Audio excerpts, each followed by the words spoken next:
جناب صدر، محترم اساتذہ کرام اور میرے عزیز طالب علم ساتھیوں، السلام علیکم۔ آج مجھے جس موضوع پر لب کشائی کا موقع ملا ہے وہ ہے اسلام مساوات کا درس دیتا ہے۔ اس سے پہلے کہ میں آج کے عنوان کی طرف آؤں، اپنے نہایت قابل احترام اساتذہ کرام کا شکریہ ادا کرنا ضروری سمجھتی ہوں کہ جنہوں نے وقت کی نزاکت کا ادراک رکھتے ہوئے نہایت اہم موضوع کا انتخاب کیا۔ عزیز ساتھیوں، اسلام کا یہ سنہری سبق نہ صرف اسلامی معاشرے کا ایک اہم ستون ہے بلکہ اس آفاقی درس میں ہی انسانی معاشرے کی بقا کا راز پنہا ہے۔ ہم سب بخوبی جانتے ہیں کہ اسلام سے پہلے دور جاہلیت میں نوزائیدہ بچیوں کو زندہ درگور کرنے کا رواج عام تھا۔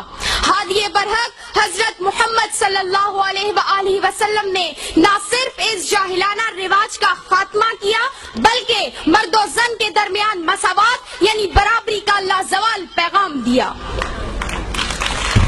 روزمرہ کی بنیاد پر معاشرتی، قبائلی، لسانی اور خاندانی فرق کو دفنا کر محمود و ایاس کا ایک ہی صف میں کھڑے ہونے کا عملی مظاہرہ یعنی نماز پنجگانہ کا حکم، امیروں کے مال میں سے غریبوں کا حصہ یعنی زکوٰۃ کا حکم، اور حجۃ الوداع کے موقع پر گورے و کالے، عربی و عجمی، لمبے و چھوٹے کے درمیان فرق کو مٹانے اور برابری کی مساوات قائم کر رکھنے کا وہ لازوال پیغام دیا جس کی اطاعت عاشقان رسول صلی اللہ علیہ وآلہ وسلم کی زندگیوں کا محور و مقصد ہے۔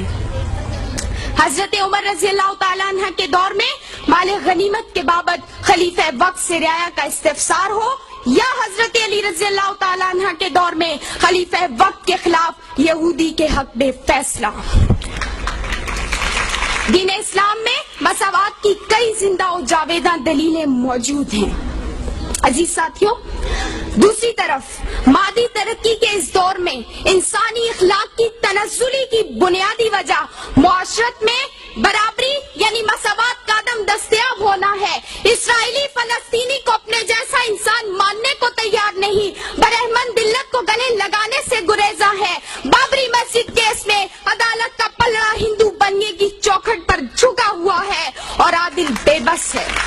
کہنے کو نہایت شفاف امریکی قانون ڈاکٹر عافیہ کے معاملے میں اندھا ہو چکا ہے۔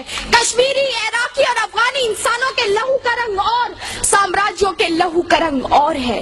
یہ میں نہیں کہتی، زمینی حقائق گواہ ہیں کہ تمام ناانصافیاں نہ صرف جاری و ساری ہیں بلکہ اسلام فوبیا میں مبتلا قوت مفاد اور مصلحت کے لبادے اوڑھے ان شیطانی نظریات پر نہ صرف عمل پیرا ہیں بلکہ اسلام دشمنی میں اسلام اور انسانیت کے بنیادی درس یعنی مساوات کو فراموش کر بیٹھے ہیں، جس کی وجہ سے بظاہر ترقی یافتہ معاشرہ بڑی تیزی سے تباہی کی طرف گامزن ہے۔ اور اب اپنی تقریر کا اختتام اس حدیث مبارکہ سے کرنا چاہوں گی۔